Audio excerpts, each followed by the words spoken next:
গণতান্ত্রিক অধিকার, সেই অধিকার আদায়ের লক্ষ্যে ঢাকা বিশ্ববিদ্যালয় থেকে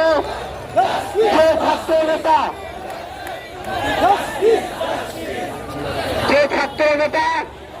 ওই ঢাকা বিশ্ববিদ্যালয় থেকে আন্দোলন সংগ্রাম গড়ে তুলেছিল, সেই শাহরিয়ার আলম সাম্যকে ঢাকা বিশ্ববিদ্যালয় প্রাঙ্গণে নৃশংসভাবে হত্যার প্রতিবাদে আজকের এই অনুষ্ঠান কর্মসূচিতে ঢাকা বিশ্ববিদ্যালয়ের কিশোরগঞ্জ ভবনের সামনে অনুষ্ঠান কর্মসূচিতে আমাদের মাঝে উপস্থিত রয়েছেন বাংলাদেশের জাতীয়তাবাদী ছাত্রদল ঢাকা বিশ্ববিদ্যালয়ের সংগ্রামী সভাপতি গণেশ চন্দ্র রায় সাহস, আমাদের